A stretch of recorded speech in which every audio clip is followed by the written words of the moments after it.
to In Touch, Think STEM Career Podcast. I'm your host, Dr. Ayo Olufade. This podcast explores the evolving world of science, technology, engineering, arts, and mathematics in underrepresented community, including Blacks, Indigenous, and people of color, and girls. STEM is important in our community because our health, economy, and future depends on solid foundation and innovation, and our people's participation in the STEM field is important. Yes. To inspire and support the creation of innovative solutions for sustainable development that will contribute to the positive change in the BIPOC community for improving the quality of life. And as the STEM field continues to evolve, this podcast will attempt to connect with men and women who are champions of STEM education and career in the STEM field to gain insight into how the BIPOC community can be part of the innovation in the STEM field. Today, I am privileged and delighted to introduce Mr. Larry King. Mr. King is a businessman and a consultant in education. He is the owner of a STEM News Technical Journal and a publisher of STEM News Chronicles, a newsletter with global readership of engineers, technologists, and business professionals, scientists, educators supporting STEM diversity. Mr. King has held a senior executive marketing position with Edison Polymer Innovation Corporation. His career as a corporate executive spanned over 35 years. As a corporate executive, he has worn many different hats, such as serving in strategic marketing planning, sales, business development, and market development in both domestic and international environment. Mr. King has authored and presented technical papers to foreign and domestic audiences in machining application while developing market penetration programs and support services for machining and tooling products in Europe, South America, Asia, and US domestic marketing. In addition to the leadership role mentioned above, involving utility operations, technical marketing, and research, Mr. King has also helped set up productive recruitment strategies, help educators enhance academic program, secure program funding, mentor youths, and plan retention strategy while serving as an innovator and visionary. Mr. King has worked with other executives to develop a model to transfer environmental technology between the federal labs and universities and from NASA to emerging businesses. He currently serves as a select review committee, a member for the Inventor Hall of Fame, and has provided a consultative service on complex public health matters, preventing exposure to toxic substance for the Center of Disease Control related socio-economical and political concerns. So, Mr. King, welcome to In Touch Think STEM Career Podcast, and thank you for joining me to discuss your STEM initiative and your publications. Why don't we start with an introduction? Tell us about yourself, your company, and your publication in STEM science news. Okay, well, gee, I'm really delighted to be here and to meet you, face to face. And we've been exchanging information for such a long time, and it's good to put a face next to it that's can smile. It's really good. Well, gee, I guess to fill in some of the gaps or maybe spaces that were in that wonderful introduction that you gave. I'm a retired mechanical engineer, and one of the hobbies that I have is I like to cook. And you can see it in my bio that I'm pretty well traveled Yes. all around the world and across the U.S. I began as an advocate for STEM. Of course, it wasn't called STEM then.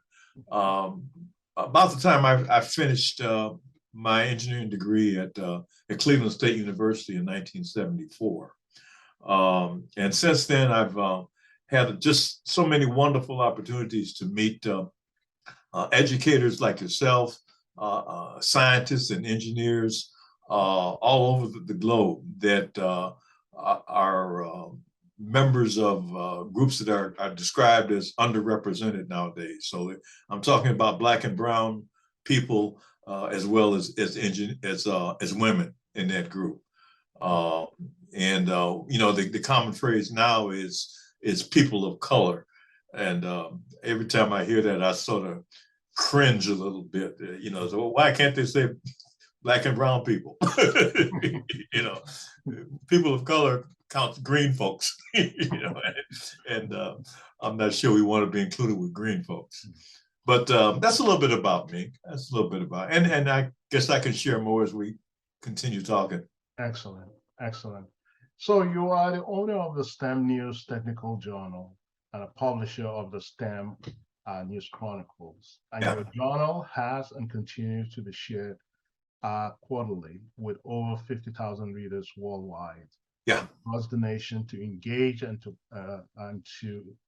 expand participation for underrepresented minorities. So can you please tell us what got you started? You know, Well, that's interesting. You know, I was asked that question a couple of weeks ago because the person who was asking the question assumed that I was a publisher, and of course I'm not, but I am. You know, sort of two things. As I retired, I began just networking, continued to network with professionals that I met during my career, and we started exchanging information. Well, that information exchange turned into an occasional blog or newsletter that we were just sharing amongst ourselves. Then that grew into something a bit more formal, which was called STEM News Chronicle, that I published 4 times a year as a digital publication. Since then, we've grown from those 4 publications into, let me see, 16 different publications that we issue. Wow. We have started a couple of years ago, a series of publications called White Papers. Okay. And these white papers feature articles by subject matter experts. Mm-hmm. Whereas according to the STEM News Chronicle, we're just accepting applications from people who have presented a scholarly article that may not be necessarily an expert in that field. Okay. And the white papers go into a little bit more technical depth in those particular subjects.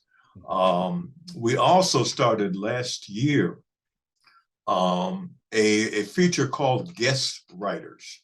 You know, in the field of STEM, it involves so many things like education and policy and economics and health and just so many things that I invited a group of 4 persons to serve as guest writers that would basically, from their particular platform, speak about STEM and education as it relates to the larger pictures of policy.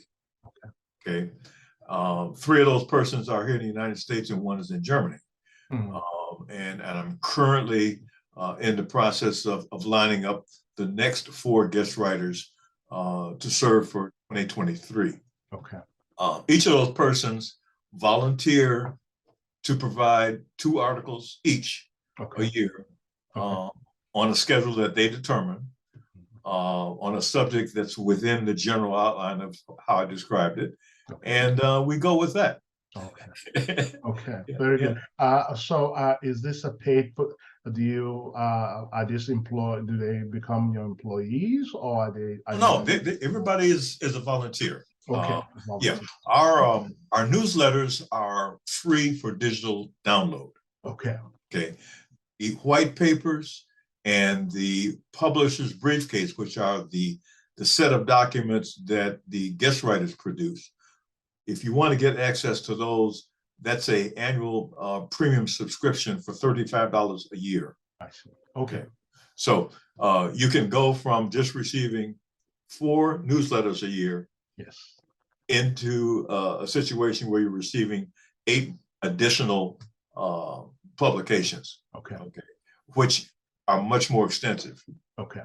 I was going to actually to ask you or talk to you about the subscription and the different publications. Yeah. But I'm glad that you actually covered that.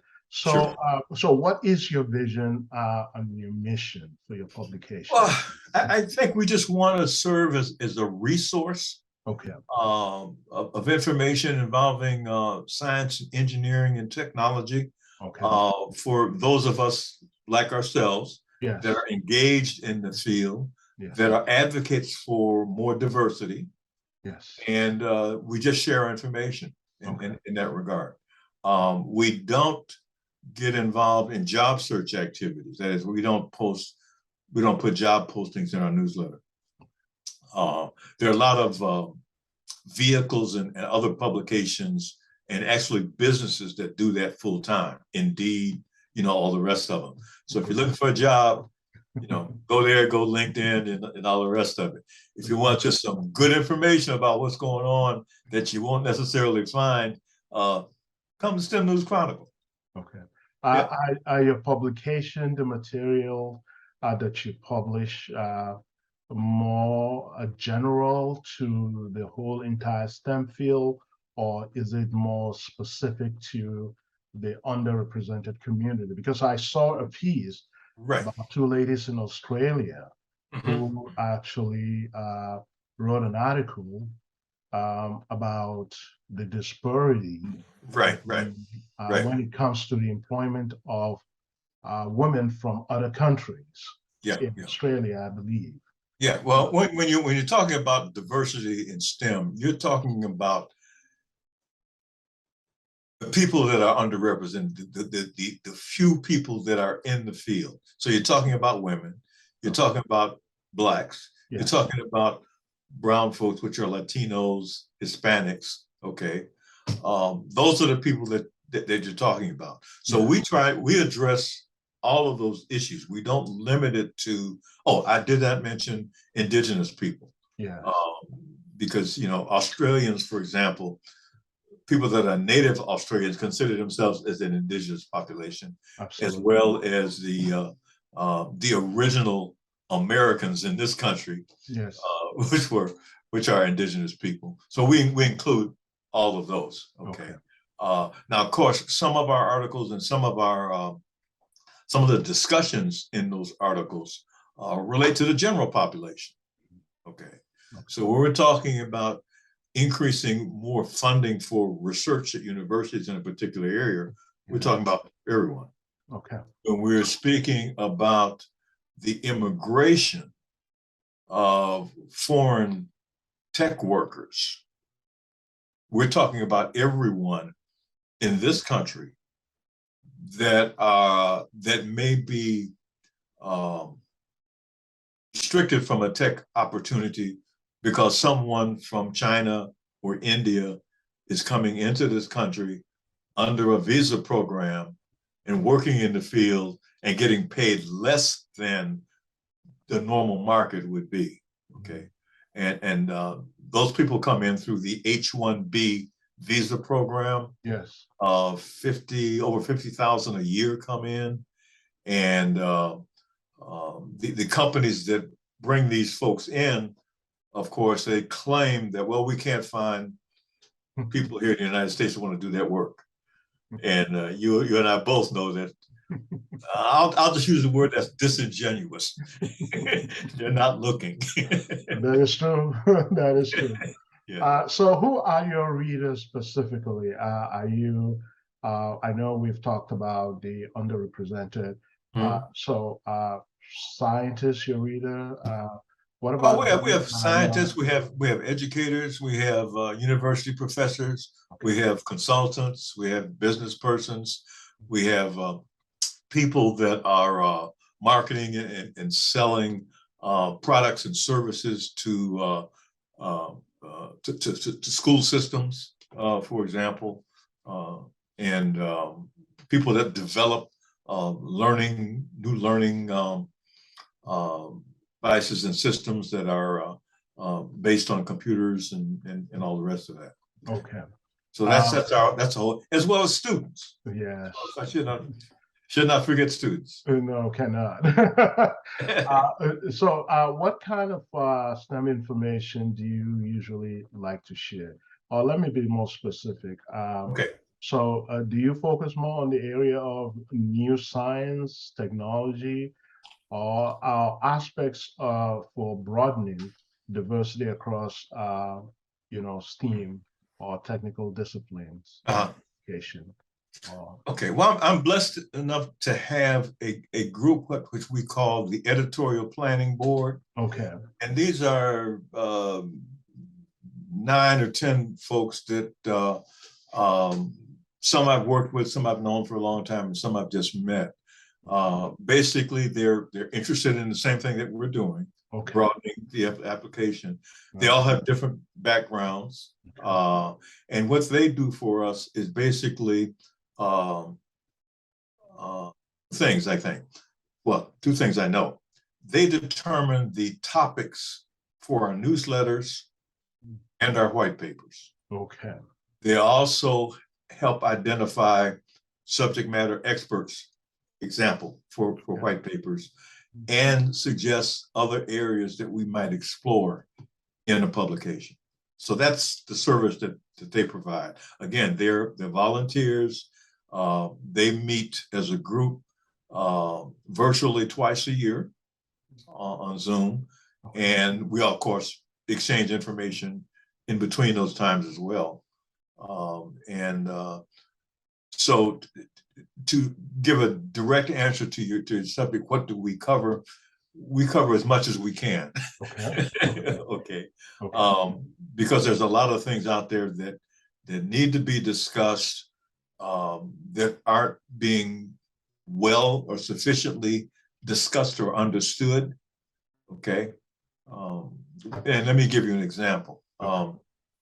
Educators and teachers leaving the profession. Yes. They're leaving the profession for a whole host of different reasons, right? That's true. And at the same time, that's creating a more of a shortage of teachers.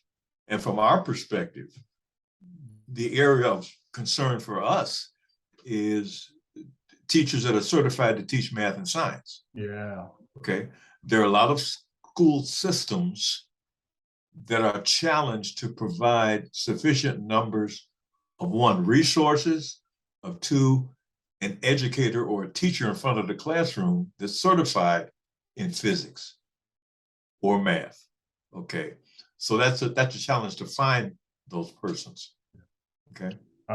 That's a real challenge, and that's a real issue. Right. Yeah. And right now it's getting more of an issue for all the things that, you and I both are reading in the newspaper about what's going on in Texas and Florida and every place else dealing with educators. Yes. As to why they're leaving. Yes. Why their teaching is being constrained for various reasons. Yes. And so that's an issue. That's an issue. Excellent. So I'm going to change, shift our conversation. So the claim that there is a significant shortage in STEM talents have been the future of STEM workforce policy for quite a long time. Right. Matter of fact, this have influenced, uh, you know, the investment from the federal government in Mhm. education and training, and also labor and immigration policy, as Right. well as effort to diversify the STEM workforce. Uh, to give you an example, the FY22 budget outlook, the House and Senate advanced a bill that proposed steady increase funding for most major STEM education program in the United Uh-huh. States Right. for the year 2022, meeting and exceeding many of the Biden's administration increase requests. The House proposes to a nearly proposal has nearly doubled the 13 million budgeted for the minority science and engineering improving uh, Right. programs, which aim to increase participation of underrepresented groups in the STEM field and improve STEM education capacity at the minority serving institution. The House and Senate match the administration request to increase the funding for NASA Office of STEM Engagement from $127 million to $147 million. Within that, both propose increased both budget for minority university research education by 10 to $48 million, and the Senate appropriators encouraged it to support efforts that integrate indigenous practices in science through educational program for K through 12 public schools and colleges and general public. Uh-huh. Now, the Department of Education, no, the Department of Energy, Office for Science, in both houses and Senate has expressed support for the administration proposed office-wide renewed initiative, which aimed to increase participation and retention of underrepresented group in the Office of Research activity. Yeah. But even then, there are those that have argued that there are no shortage of STEM workers in the United States. Uh, is there really uh, is it true? There is no shortage of Well, in the United States? there is a shortage, and on a regular basis, groups, members of congressional subcommittees, technical societies, and corporations come together at various times because there is a shortage. Okay. The shortage, from my perspective, is cyclical. Okay. For example, in the high tech industry, Okay. the Googles and Facebooks and IBMs and all those folks of the world. Okay, the way that technology operates is that a program engineer or a computer engineer or a data analyst may move within a particular job unit to another job unit because of technical changes that are occurring in that particular work segment. That person is not necessarily leaving IBM or another company and going to another, or dropping out of the workforce totally. So there's a lot going on of movement just within that particular segment. I'm not talking about automotive. I'm just talking about the tech industry right now. Okay. And so there's a lot of movement that's going on that at various points in time, you say there's a shortage. Now, let me give you an example. There's a lot of interest and activity trying to get more battery design and production for electric vehicles done in this country. Yeah, that's the new. There's more a demand to increase microchip manufacturing in this country. Okay, so the federal government is investing, states are investing to build facilities and all the rest of that, because we can't be dependent on Formosa and China and all the rest of it for political reasons. Yes. Right. Okay. Now, where are the people going to come from to work in those facilities? Okay, so a lot of these facilities are just either a hole in the ground or some steel going up or an idea in somebody's mind right now. They're not hiring people. But once they begin hiring people, the jobs in an electric battery vehicle plant are going to be not like a job that was on an automotive assembly line. It's going to involve less hand digital manipulation. It's going to involve more knowledge. Yes. Okay. And so the question is, where are these people going to come from? Okay. Well, the first wave is going to come from other jobs, other industries that have similar skills. So now, is that going to create a workforce shortage? It's going to create a workforce shortage over here. But these people over here are not dropping out of the workforce. They're just working in a different, see? And so it's those types of things that have to be better understood. The key thing, I guess that's me, is basically too many of our decision makers have bought into the idea that, well, we can't find enough Americans that want to do that work. And specifically, we can't find enough Black and brown people that want to do that work. Okay. And that's just a false belief. They bought into it over the years. The lobbyists that are persuading them to go one way or another are feeding that type of information to them all the time. Yeah. Okay. You and I both know that 30 to 35% of all the Black engineers in the workforce come from HBCUs. Yeah. And that actually. So the question is, if you want to create more Black engineers, invest in HBCUs, because that's where 3 out of 10 are coming from. Yeah, that actually that was actually leading to my following up question, because I was going to ask you, what is the state of STEM education in our community, the Black indigenous people, and also the HBU schools. I'm glad that you're leading in that direction. The HBCU schools, investment on the federal side and on the corporate side in the last let me see.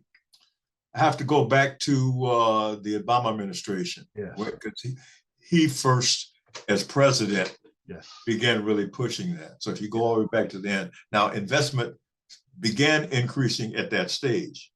Now, most of the HBCUs that were land grant institutions in that particular state, talk about Alabama, Mississippi, not sure about Texas, but there's several states like that the HBCUs there, Tennessee, were land grant institutions, Tennessee State.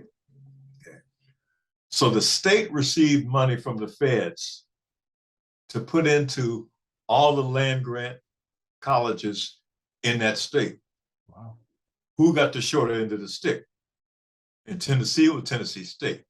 In Alabama, it was Alabama A&M and Tuskegee. In Mississippi, it was Jackson State. In Louisiana, it was Prairie View A&M. I mean, not Grambling. In Texas, it was Prairie View A&M. So there's a lot of ground to be made up as investing in HBCUs for a whole host of reasons. And most of, I guess the primary reason is that's where Black and brown engineers come from. Yeah, I'm glad that you addressed that, because I was going to also ask you the next, I guess the previous question was connected. I was interested in knowing about the state of the STEM education in our community, but I'm glad that you mentioned that most of the engineers in our community are coming from the HBCU schools. Okay, yeah, sure. But if the engineers, if a lot of our people in those STEM fields are or those schools are not being funded properly. So that actually, it's a major problem. Yeah. So that leads me to the next question. What do you think about what should be the United States policy on STEM education, especially as it pertains to the HBCU schools and our community? The HBCUs institutions have a unique role, Okay. and they have a whole set of unique challenges. Hmm. Their role is basically, as it has historically been, to produce the Black intelligentsia. Okay. Yes. Yes. Educators, engineers and technicians, and all the rest. Okay. Challenge that they have is, in many cases, faculty members and department heads at HBCUs, in addition to their administrative responsibilities, many of those men and women also have a teaching role. Hmm. Okay, so they're wearing two hats. At one point, he or she may be the head of civil engineering. Okay, but at the same time, they may be teaching fluid mechanics, strength of materials as an instructor. Yes. Now, if you look at the major institutions, Rice University, University of Michigan, MIT, the persons that are head of those technology centers and departments, that's all they do. They don't have to teach. Wow. Okay. They sit there and do that job, and every couple of years they'll write a grant to get some more money. Yeah. To continue that. Okay. Mm-hmm. And so that has to be better understood by a larger group of policymakers, so that the policymakers make the investment in HBCUs that can free up some of that. And some of that may be, let me give you one example, creating a center of excellence or several centers of excellence at an HBCUs in partnership with a majority institution. Yeah. Okay. So that's one example. That's good. Are you still there? I'm here, yeah. Oh, okay. Okay. So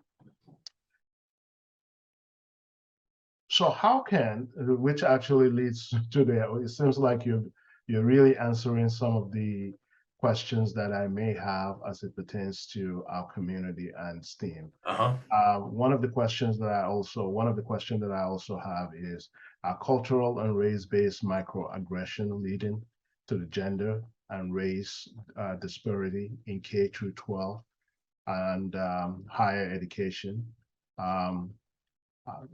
Right now, we know that one of the things that we're all pushing for is diversity, you know, inclusion and equity, especially as it pertains to STEAM and STEM, career, college degrees, and all that.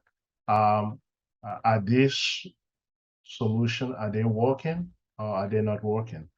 Because it doesn't seem like I mean, I went to your website and I looked at the numbers, and I even read the recent article that you wrote about even in the federal workforce, 26% of women make up the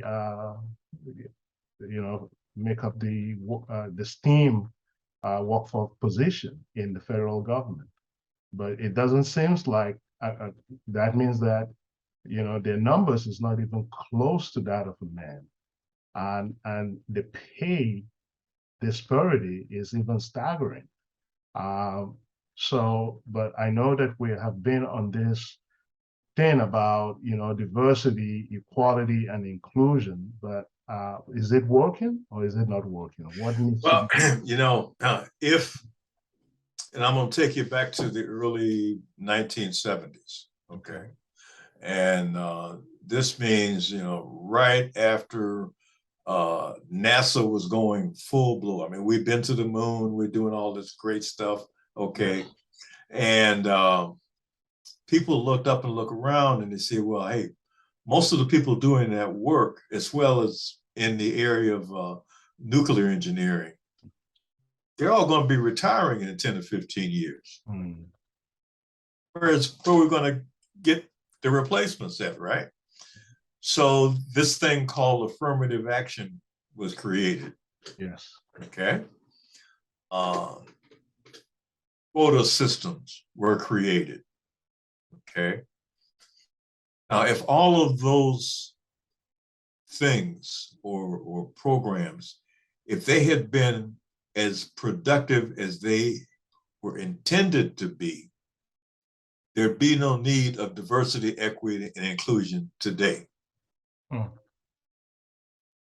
Fast forward to 50 years from the initiation till now. Okay. So there's been 50 years, roughly, of an off and on concentration of broadening the workforce to include more women, Black, and brown people. If that effort had been as effective as it was intended to be, we wouldn't be creating new DEI positions every week in a new company, okay? Wow. We wouldn't be doing that, okay? Okay. Now, the reason it hasn't worked, you and I both know that there is this uniquely American condition, racism, sexism, okay? It's part of our culture, okay? It wasn't just created. It was created when this nation was formed, okay? You know, in order to vote, you had to be a property owner. All the property owners were white males. Okay. Yeah. And on and on and on.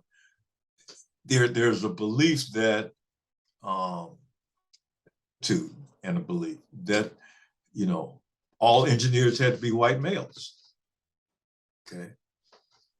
They threw that out the window. Okay. Because that's not true. But a lot of folks are still wrapped up in that. So I don't know if I answered your question correctly, but basically, I see these diversity, equity, and inclusion programs really as an admission that what was started 5 decades ago hasn't worked, and we have to change our culture. We have to make some substantive changes, some transformative changes in order to achieve the goals that we say we want to set as goals. So we've got to, you know, we've got to do things differently. Wow. Actually, I'm glad that you said that, because that led me to the next question as to what can be done. Okay, what can STEM workforce? How can a STEM workforce best be determined and structured? And how should policymakers balance these many factors, as you've mentioned, the racism, the sexism, all kind of ZIMs, right? Yeah. To address the issue of inclusion, inclusivity, equity, and diversity. But I think you did mention that it's all a matter of change of, of attitude. Sure. So it's sure. We've got to change our attitude, you know. So what about in our community? What can we, until that happens? Okay, well, in our community, okay, good that you're bringing it home. You're bringing it home. Okay, one of the things that we talked about, and the we is the discussions I've had with our editorial planning board, is how can we address in a request for articles. This will be for a publication that would come out next year, 2023. The issue of entertainment and sports being the career paths that our youngsters are being pushed into. that they're being encouraged to move into that because, y'all can sing and dance. So you may as well, go into entertainment and be a rap artist. You guys can to do a sky hook, or you can do a great crossover dribble, or run the 100 dash in 9 seconds. So you should go into sports. Okay. Yeah. There are youngsters can do calculus. There are youngsters that can do physics. There are youngsters that can do math. Absolutely. They just got to be given the opportunity. Absolutely. Okay? So the question is, how do we address that issue? There's only 0.3% of all the high school football athletes that can make it to the NFL. 0.3%. Okay. That is really a small number. Okay. Now, for those that make it, hey, you got a great salary. Yeah. For 4 years, because that's the average life of an NFL football player. 4 years. What are you going to do after that? Yeah. Okay. I just had that conversation with my as a matter of fact, I just had a conversation with my son, who is 13, yesterday about on that point. Not to discourage him from, Oh, sure. If that's what you want to do, right. Yeah, sure. Yeah. But continue, please. Continue. Okay. Yeah. But that's it. And the same type of thing exists in the NBA. So the numbers are different. But again, it's the same type of thing. If you want to go into sports, great. I encourage you, if you have the capability, if it's in the skill set, do that. Okay. And if you enjoy it, do that. But put something in your hip pocket. Absolutely. Like an associate's degree in computer programming. Absolutely. Or a certification in marketing. And I'll go to the extreme level. Go through an apprentice program to be an electrician or a plumber. Yeah. Because after your NFL career dies, after your football career dies, plumbers are making $80,000, $90,000, $100,000 a year fixing people's pipes. Mr. King, King, you will not believe. One day I called a plumber into my home to come and help me with my plumbing issue. Right. And the man told me how much he was making. Right. And I looked at him and I said, I went to school and I spent so much money going to school, I could as well have been a plumber. Yeah, right? He makes more money than I do as a teacher. That's right. Yeah. Now there's another aspect of that. There's another aspect of that. And that is, okay, you go to college. Right. You get your degree in 6 years, or however long it takes you, blah, blah, blah, okay. And you get a good job making $120,000 a year. But you got $400,000 in student loans, okay? Whereas you're a plumber, okay, got his plumbing certificate through an apprentice program. He's making $100,000 a year, no student loans. Yeah. Okay. Which way should our sons and daughters go? I think all they should go the way their heart takes them. Absolutely. But at the same time, they need to understand what the options are out there. Yeah, absolutely. Okay. Absolutely. Right. And I think what you are saying is absolutely correct. Although we do push the STEAM. I think vocational, those vocational or apprenticeship training programs, those are also important. Oh, absolutely. Absolutely important. Sure. But it is something that needs to be lauded more. And I'm glad that you mentioned sports. What do you think about, this is a different, this is not part of what I intended to ask you, but I've suggested, encouraging celebrities to be a part of this conversation. How do we get the celebrities?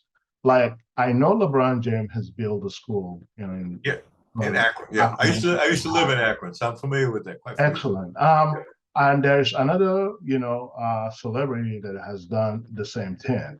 Sure. So how do we encourage more of our celebrities that are,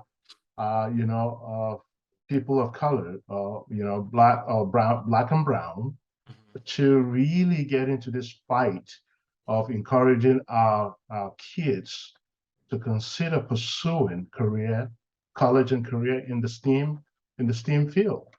It's a tough challenge. There's some of our brothers and sisters out there that are doing quite well on the entertainment field or the sports field. They're doing quite well, and some of them are actually doing that.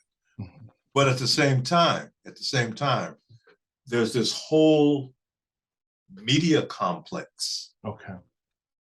that doesn't say it directly, but they won't necessarily profile a biology or chemistry teacher like yourself, as opposed to promoting the next NBA star or the next football star. You see what I'm saying? Okay, yeah. So the kids are constantly getting, and excuse me, those that may take offense to this, the wrong message. Right. Okay, they're getting the wrong message. Or they're either, let me say it differently, their options are not being adequately and efficiently shared with them as to really what their options are and what this whole game is. Okay. So that's sort of it. Excellent. And I know I have so I have some more questions, man. I'm enjoying this conversation that we have, but I know I value your time and I want to be sensitive. Appreciate it. So let me just ask you some couple of more questions, and then I'll ask you if there are something that some other things that you wanted to add. So what my next question has to do with with the importance of tech jobs in the 21st century. Is the focus of K through 12 career education pointed in the right direction? What needs to change in our thinking towards conventional career education? Well, career education is good. Okay. I was exposed, fortunately, to career education in my K to 12. Okay. Although it wasn't called that. Okay. It was called shop class. Never heard of that before. Yeah. In shop class, in the 6th grade, we were building things out of wood. It reminds me of an experience that I had in Africa. Right. When I got to the 9th grade, wow, I was making things on lathes and drill presses and foundry. I was making things using machinery. Okay, that doesn't exist anymore. Okay, they eliminated shop class. None of the schools have shop class anymore. We didn't use power tools, we used hand tools. But it taught us that there was a connection between shop class and math. We didn't need to ask the question, why do I need to know algebra? I'll never use it. We were using algebra in shop class. Okay, the Pythagorean theorem.